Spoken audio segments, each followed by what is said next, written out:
In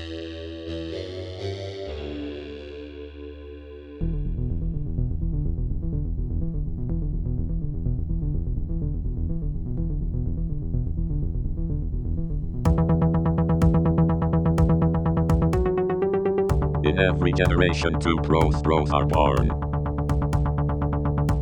Chosen to watch every episode of Buffy and tell you what they think about them.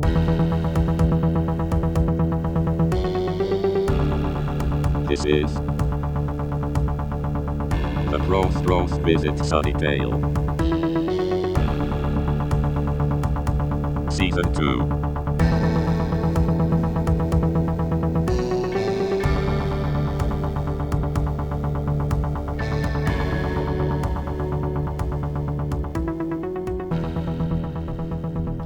Hello and welcome to another edition of the Prose Bros Visit Sunnydale. I am Eddie Cruz. And I am Jeff. And today we're talking about the episode Lie to Me. Yeah. Season 2, episode 7?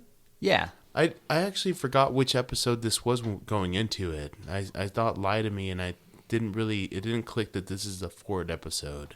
I'm not too familiar with the names because some of these, particularly with season 2 and 3, you just watch on fucking WB or CW or whatever fucking channel it was, and we never paid attention, or at least I didn't. Even when you're watching on Netflix, I don't ever really read the names except for now, going one at a time.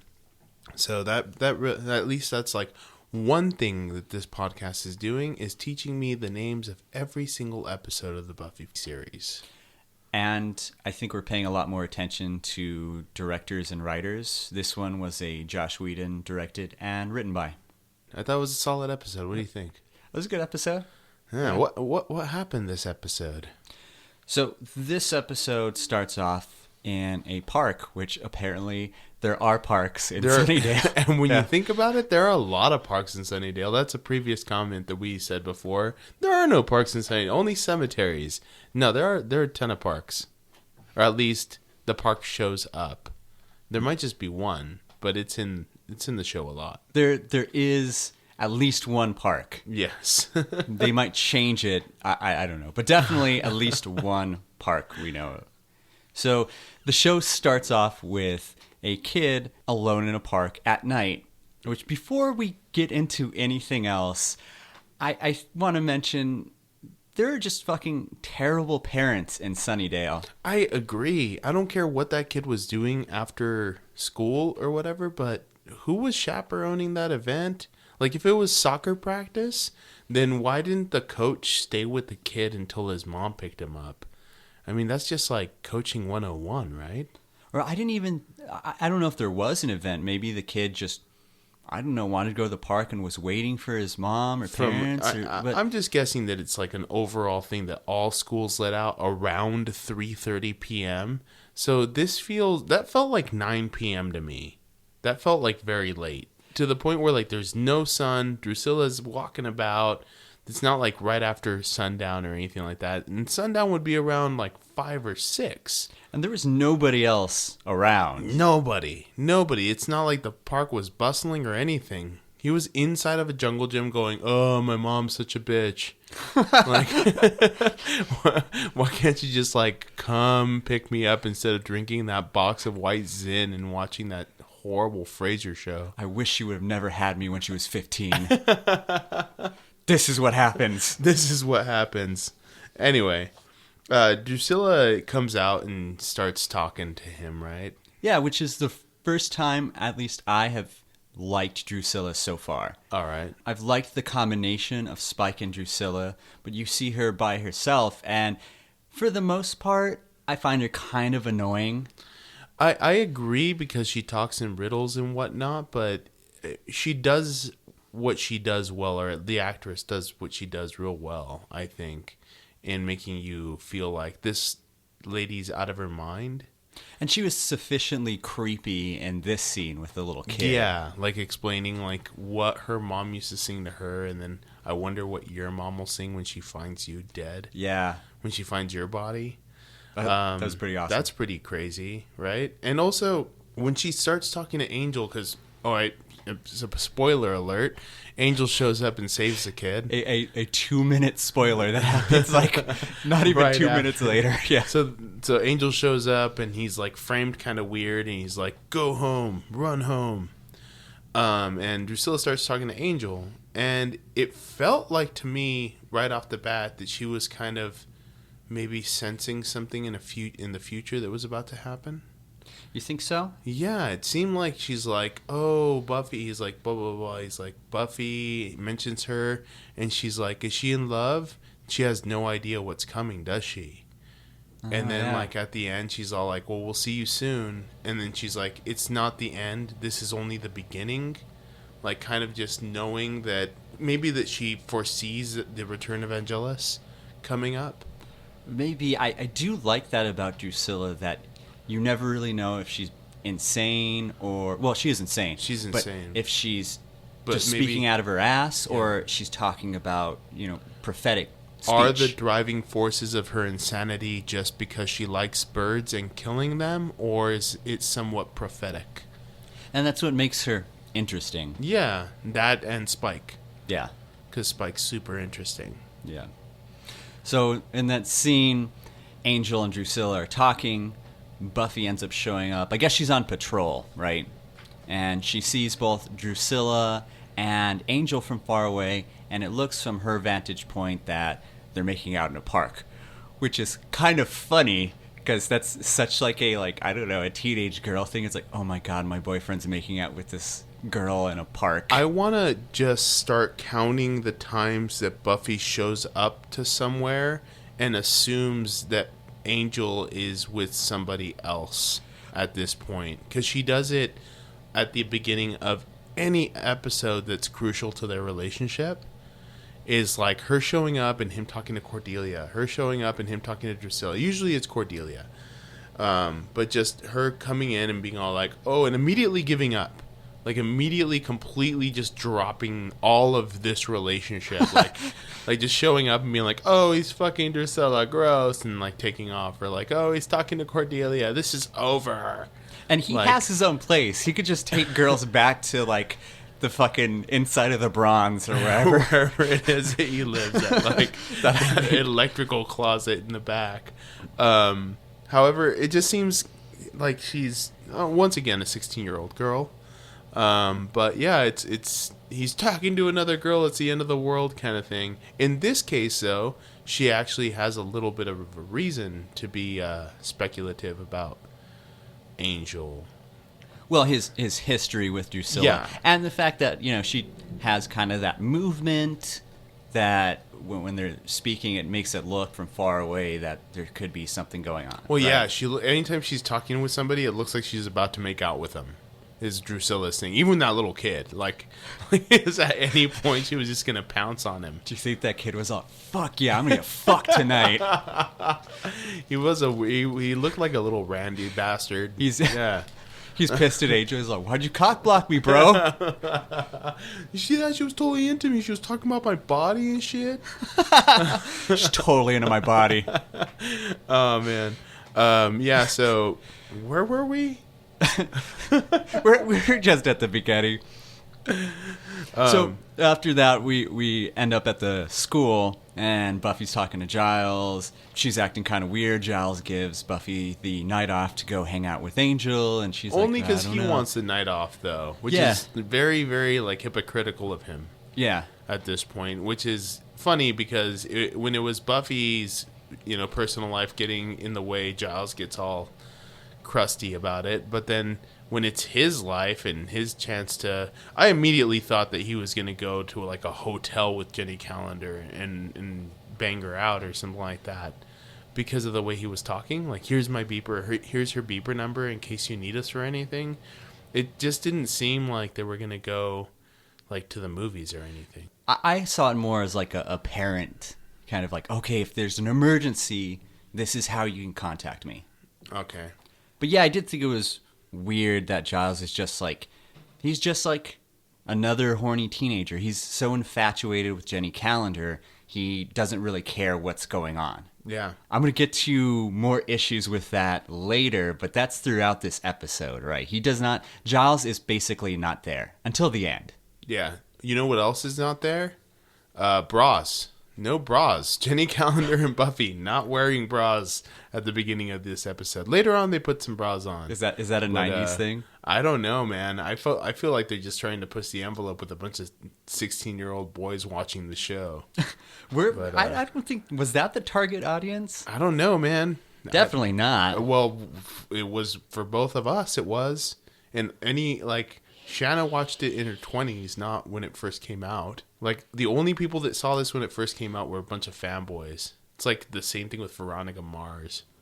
Or girls. I don't know. Girls later. Fangirls? Yeah, later, it seems. I don't know. Maybe I'm probably completely wrong. Okay, so bras and no bras aside, which is... All right, I'm going to jump ahead a little bit just to say this. Speaking of, I did think it was funny, now that you bring it up, that when Angel finally goes to Willow's place, the first thing she does is hide her bra. Yeah, it's like, oh, I don't want anybody to see that.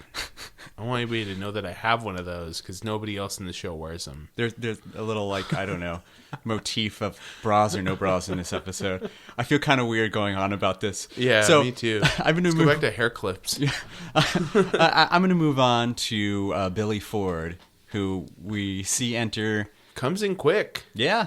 Yeah, it's like they didn't really miss a beat on that one. He comes in. He knew Buffy from the old school or elementary school or something. Best friend. They were best friends growing up, and it kind of feels like they pick up where they left off right away. Maybe this was due to the fact that Buffy wanted a distraction from what was going on with Angel and obviously the whole slaying stuff. It's kind of a breath of fresh air to have somebody come in from the past before you were a slayer, before everything got really, really, really complicated. And it seemed like there was they both liked each other, but it also seemed like maybe they were best friends when they were younger. Yeah, it seemed like they were definitely more friends than they were love interests. So Billy Ford comes in. Xander is snarky as usual, which is pretty funny, and not in the maybe first season way where it seemed a little aggressive. He really upped his game in this episode. He calls Angel specifically Dead Boy. I loved that. Hey, Dead Boy. I did like his comment when he's talking. Who was he talking to? He was talking to Ford about going to the Bronze later. Yeah, and he's like, I don't want to. Am I intruding? He's like, only literally. Yeah, only in the literal sense. That's pretty awesome. That was pretty awesome. So yeah, he's all of a sudden turned his insult game to like a 25-year-old person's insult game. Just really snarky, awesome sarcasm.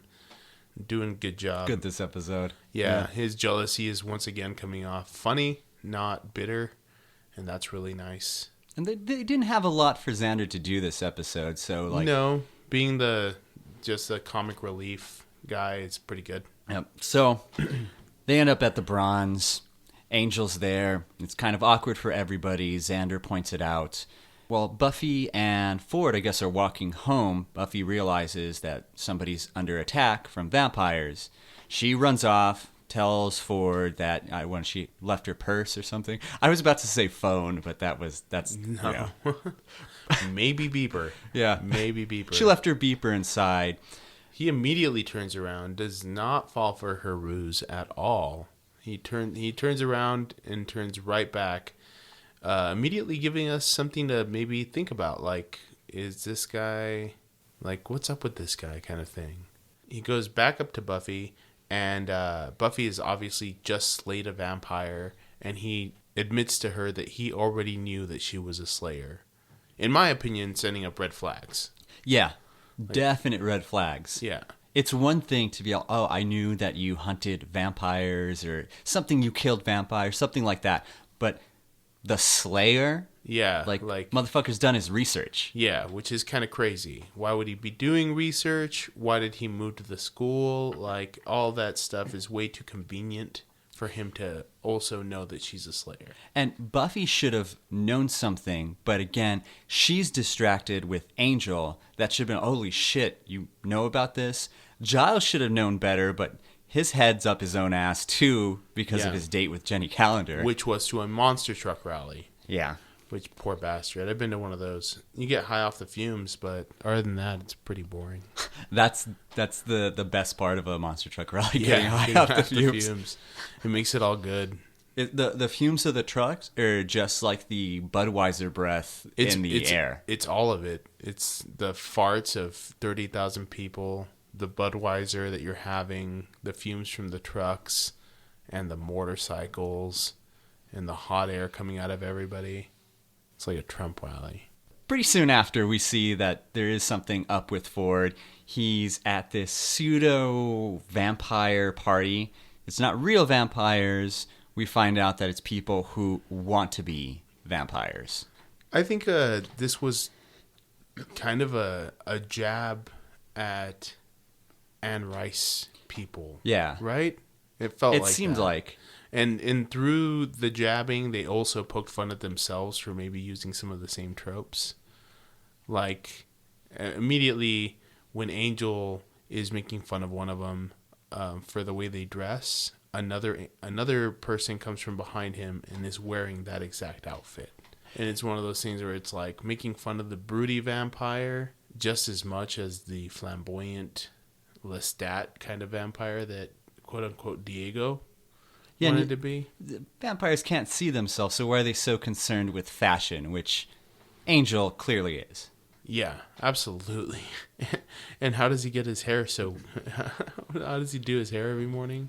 How does he shave? Which is brought up. A joke later on. Yeah. But I think this is the first time they really poke fun at Angel's appearance. Yeah, and they should. He dresses like a douche. He dresses like he shops only exclusively at Gadzooks. You know, at the time, I thought that Gadzooks is that still a thing? No, it got taken over by Hot Topic. Gadzooks was the Hot Topic of the 90s. Can I tell you this? I thought that Angel dressed kind of cool when I was watching the series the first time around. I was like, that's cool. And now I'm like, it's pretty fucking embarrassing. Yeah. I'm glad I never tried to do that. No, yeah. Yeah, no. I thought it was pretty funny that Willow takes the whole conversation that they're having at the Bronze just to figure out that I Touch Myself is about masturbation. And that calculating that she does in her head was pretty good. I think that was a good character building right there without saying almost anything at all. Just like at the very end, oh, that's what that song's about? Like, she wasn't paying attention to anything anybody was saying. Yeah. And she's still so innocent at this point, too, that I think it works well. I think that joke works well. Definitely does. So after they go to that vampire club, right after that is that scene in the library with Buffy, Giles, and Jenny Calendar, where they come back from the monster truck. That's right. And we see that vampire steal some random book, which, did we ever figure out what that book was for or why they needed it?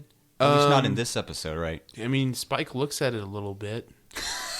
And she's all like, interesting. But I'm guessing it's the beginnings of the sheriff, or who's the guy that they bring back at the very end where they start finding his bodies one by one? Yeah. So that seems like a process that they were going for the whole time, right? I thought it was something, and it might be, I don't know for certain, but to get Drusilla better. Something like that. So, vampire goes and steals the book. Oh, I forgot a big scene, important scene that I don't want to leave out is the scene with Angel and Buffy, where Angel goes to Buffy's house.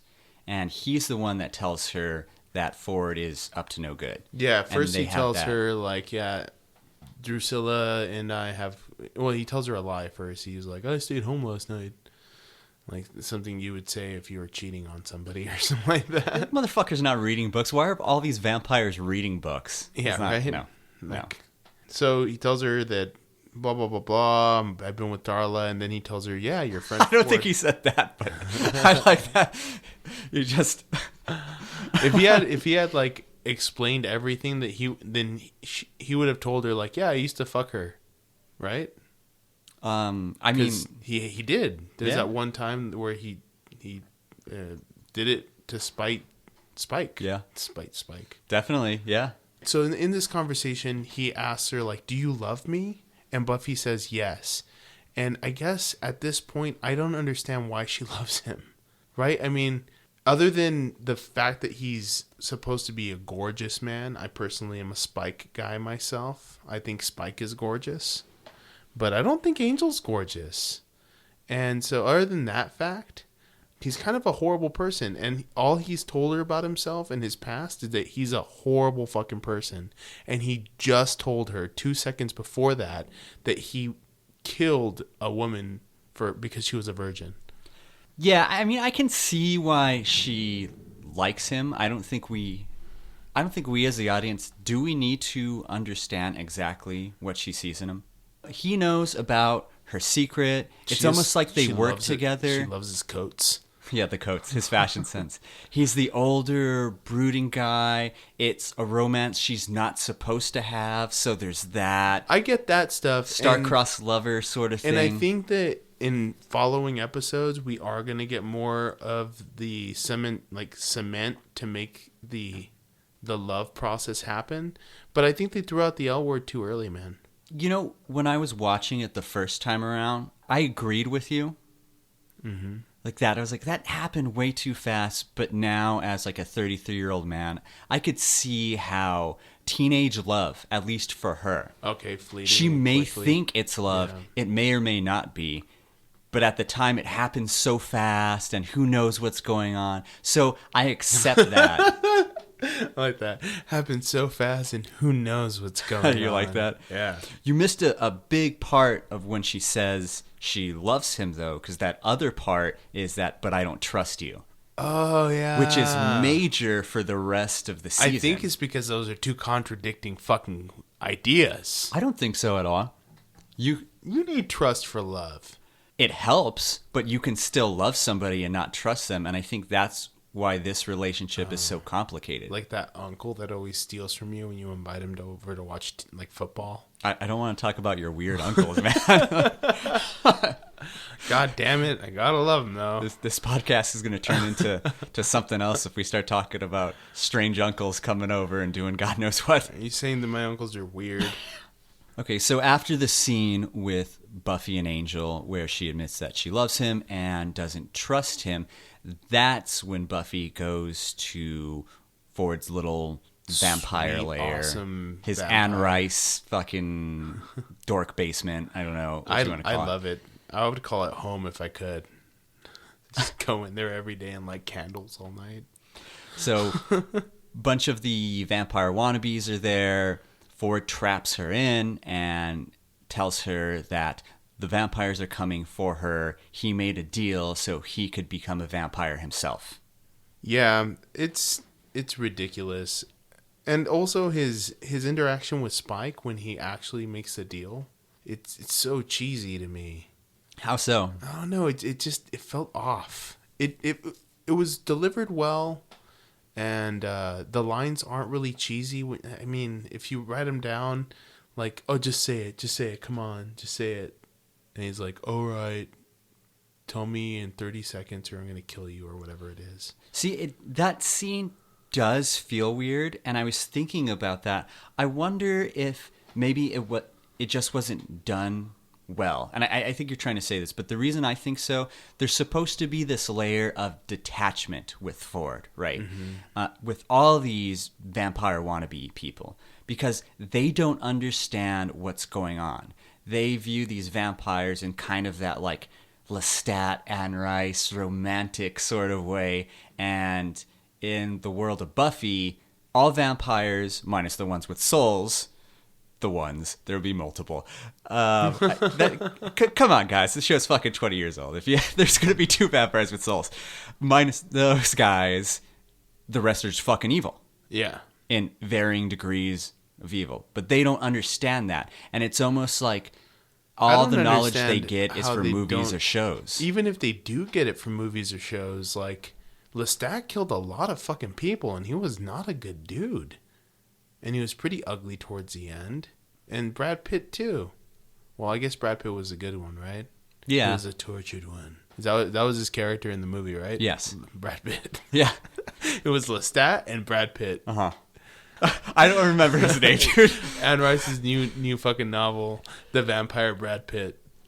That's weird that we were like, well, Lestat. We could say Tom Cruise, but it just, I don't know. I don't know, man.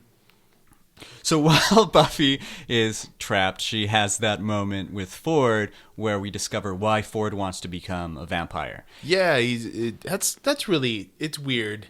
This whole conversation is stupid. Yeah. Well, like his do you want to tell us why he wants to become a vampire? Oh, he has like a disease, right? He has tumors in his brain. Brain that are, tumors. quote unquote, liquefying his brain. Yeah. Yeah. I don't know if that's how it works, but usually I think you die of an aneurysm of some sort. Well, motherfucker doesn't even know vampires. He's not going to know what's happening with fucking science. Oh, science, bitch. Science. I wonder if science has anything to do with that beautiful earring he has on.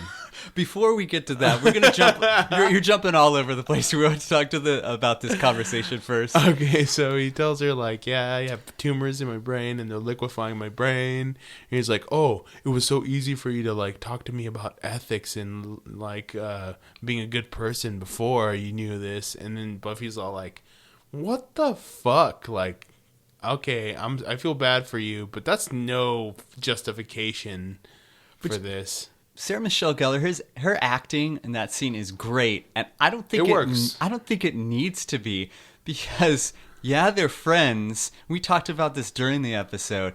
Fuck him, man. He's gonna kill a whole bunch of people. She comes off as torn, as like, oh, like, you know, I feel bad that you're gonna die. And at this point, I would feel nothing for that dude.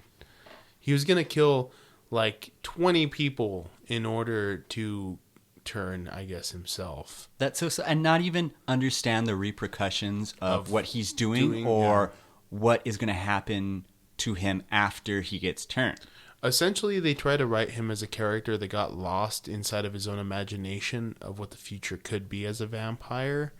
I guess they do a good job, maybe, because at the end of it, I feel like he's a psychopath more so than anything else. Are you supposed to feel that he's like a psychopath or a likable character that got out of hand? Yeah. Right? I think that at the end of the episode, I feel like he was psychopathic, and I feel like he deserved to die because of his actions, or at least it deserved to end up where he ended up. I don't mean like he deserved to die. I'm just saying he did die, and I don't feel bad about it. And I would have felt bad about it if it was like, if when he got locked down there, he realized that he made a horrible mistake, but he didn't. He continued to try to bargain with Spike. He made himself come off as very unlikable, like to the point where I no longer thought like, oh, he's just a guy who's desperate and doing something in desperation. It seemed more like, oh, this is a methodical psychopath, and he's a horrible fucking person, and he's doing horrible things because he's a horrible person. I mean, as far as the two characters in this show so far who have had brain tumors, he's the lesser of the characters. Oh yeah, Morgan, the guy. Ford should have got his character. Yeah, Ford should have got another brain. Yeah, man. Yeah. That could have been like, just like, this could have been a continuation of that episode. The fucked up thing is Ford's a lot more charming, even though he wants to kill a bunch of people. Morgan's the weird dude with the headaches. Yeah. All right, so I'm gonna round out this episode. Spike, Drusilla, everybody come into the lair, fucking Lestat lair, and Buffy saves the day by taking Drusilla hostage. Spike tells all the other vampires to drop all the other humans, which I think is fucking weird that he has that much pull over all the other vampires, but fuck it. If I were a vampire and that evil, I'd be like, fuck you, Spike. I'm just gonna kill. I'm gonna eat this one. What's one? What does one matter? But anyway, they all listen to him. They all get trapped in there, and then by the end, we see Ford is the only person who died. And Buffy and Giles are standing over his grave, waiting for him to pop up to kill him. Meanwhile, they're having this conversation about life and whether or not life, dating gets any easier. Buffy says, lie to me. It's not one of the first, but it continues on this thing where they very lightheartedly say very heavy things at the end of episodes. And I like that. I love that. But at the time, the first time I watched it, I was like, that's fucking awesome. Now I still think it's awesome.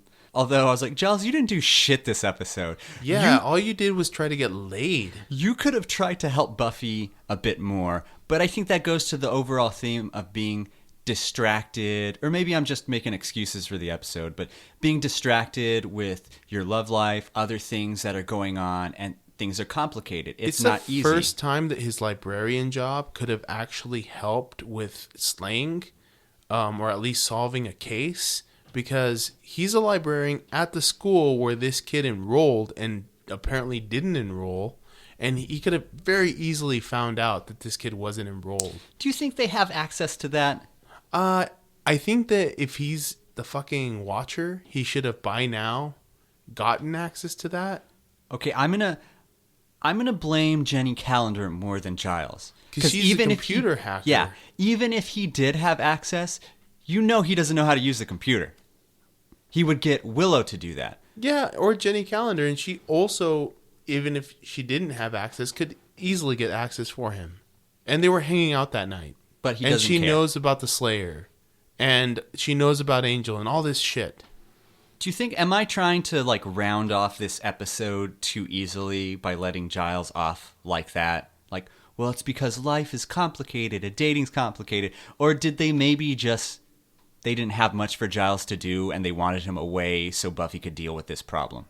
I think maybe that's right. But at the same time, if he wasn't even helping Buffy in this episode, he should have been studying and might have found out the fact that Angel will turn evil again if he gets his rocks off, and could have saved his girlfriend's future if he had just paid more attention and done his job as a watcher. No, I don't know, man. That's kind of heavy to blame him for that. Man, I'm just saying that he was right. You shouldn't let your personal life get in the way of your job.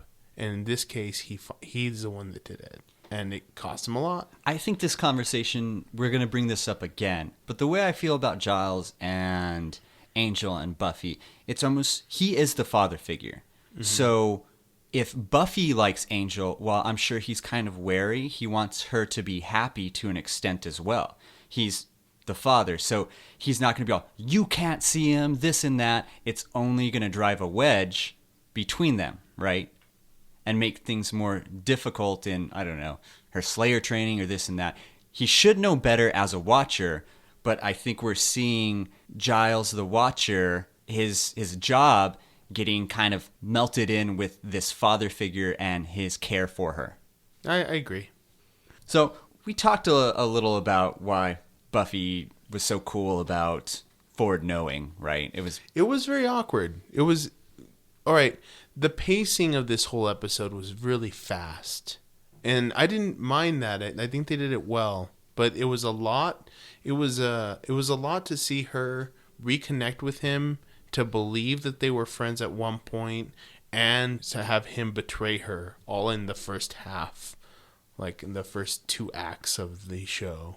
So when he tells her that he understands that she's a Slayer and he knows about everything, it was just so quick. What do you think about that? Yeah, it definitely was quick, and my thought process behind it was, again, just that time. Well, no, not that they didn't have time. I'm sure that's why the actual reason, but in terms of the story, I was thinking more along the lines like, oh, Buffy was so occupied trying not to think about Angel. Ford was a welcome distraction. Mm-hmm. And they do stuff like this in other episodes. The one where there's this the vampire comes back and he's like a psych major and Buffy's talking to him. It has a similar vibe. This thing that they're doing where a random character comes in and relates to Buffy the way none of the other Scoobies can. This is maybe the first, I don't know if it's the first time we see it, but they continue to do it and it gets better. Yeah. Yeah. I think the peak of all of them is Spike, right? What do you mean?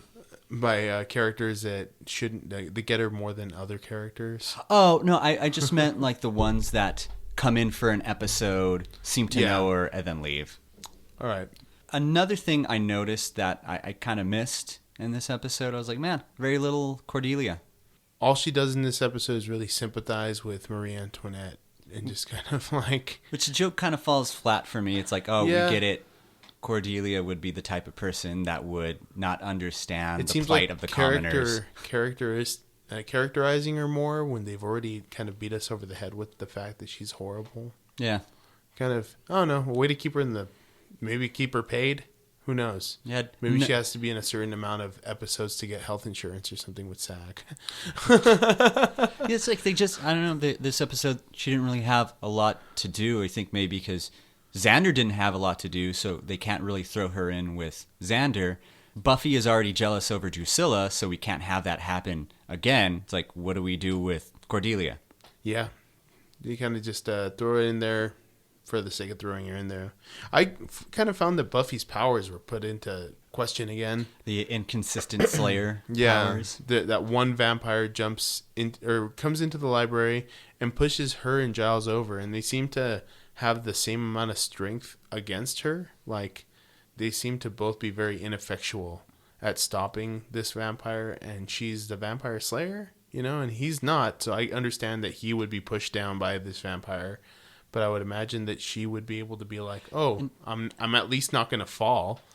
Like, it almost felt like she didn't give a shit about killing that vampire at that time. Yeah, she just saw the vampire and was so surprised that Ford had let her live. That she's like, whatever. Oh my God, that's weird. But in other episodes, you would see her chase down a vampire and go and kill it. Buffy shouldn't just let that happen, but she seems to be like, oh, crazy. And I think that's more for the sake of the story than anything else. It's like, well, this has to happen so we can progress the plot. Yeah. That or she just likes blondes. She has an affinity towards Barbie-looking vampires. Or, everyone has a bad day at work. It's like, fuck, I don't want to do that. It's like, nah, let this one go. Fuck it. Who cares? Yeah. I don't know. It just seems like that's the wrong one to let go. Number one, she has one of Giles's books. It seems like a random one on a normal night at the cemetery would be a better one to let go. Hey, I agree with you, but it's not. I don't know what she was thinking. I don't know why. Even then, she didn't even follow her or anything. She just is like, oh, that's the one Ford didn't kill. All right, well, I'm gonna go home now. I'm just trying to make excuses, but she should have fucking hunted that vampire down. That was important. She's like, I'm going to have to go outside the school and run around. I'm totally not into it right now. I've already done 40 minutes of cardio today. I don't want to do any more. This is bullshit. My Slayer shift ended 30 minutes ago. I didn't even get my 15 today. I'm so pissed off. Oh, man. Yeah, so we're going to talk about some of the 90s shit we saw. The worst thing about Ford is definitely that earring. That's the worst thing about him. Yeah. More so that he wants to kill a bunch of people. More so that he's pulling a ruse on Buffy and wants to kill her. Having that earring on is the worst thing about him. I think it actually gave him the tumor. Yeah. I saw it pumping a bunch of black goop in his brain. But that's totally a 90s thing. Yeah. And who decided that it was only on the left ear? Yeah, what's up with that? I never understood that. I had my earrings pierced, or my earrings. I had my ears pierced. I did both of them, though, but for the sake of symmetry. I think I started with actually just the left one, and then I thought that was weird. So you got a belly button ring? And then I got a belly button ring. Yeah, that evened it out. And then my right nipple pierced, just the right. So you got a chain to connect them all. I kind of went off to the deep end a little bit. Yeah, so the 90s were all about that earring, but if you had one on the right, nah.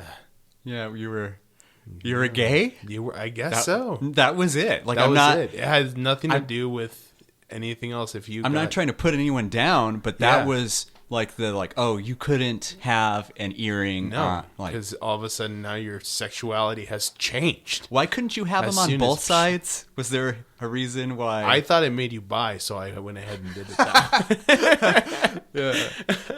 If I get both of them, well, then maybe I will get laid. Just doubles the fucking pool I can jump in. All right, okay. So we got to see that. We saw the return of the hair clip for Buffy. What else did we see? We talked about Angel's outfit, which is pretty fucking terrible. Yeah, Willow's shirt of a bunch of monkey heads Yeah. in different colors. That was really weird. Yeah. Angel's shirt was a black shirt, but it had like a light gray pattern on it that shined more than the black. Did you notice that? I didn't. It looked like the veins of a leaf. If you look at a leaf close up and it's got that main line and then a bunch of lines off of it, it looked like that all over his shirt. It was a douchey shirt. Like, I watched the episode and just listening to you, like, recreate what that looked like. I was like, I'm getting fucking lost in what's. It was a bad shirt. Yeah, totally bad shirt. Right on, man. Any deaths this episode? Yeah, we got some deaths. So we have 3 vampire deaths. One being Ford. All right. And we have. Who were the other 2? They were at the beginning.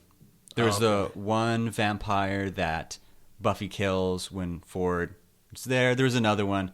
I forgot which one, but there's definitely 3. And then one human kill, of course, Ford. All right. So 4 deaths in total. Rock and roll. Buffy was responsible, in my opinion, for all 4. Right on. Ford twice. It's fucked up. Fuck. Well, you think she was responsible for that? But because I disagree with you there. Okay. The reason why is because I don't think she left him in that room. I think she escaped that room speedily, and there was no way to retrieve him at that point. Mind you, he was knocked out. He wasn't knocked out because of her, though, was he? I thought she was. He was, yeah. I don't know. We have to rewatch that part. But I don't think she really cared enough to save him. It was more like, he's gonna fucking die anyway of that brain melty liquidy thing, right? Maybe Buffy was just no fucks given this. Yeah. She phoned it in. She's like, I don't want to go to work today. She's like, Mondays, right? Oh, that was good.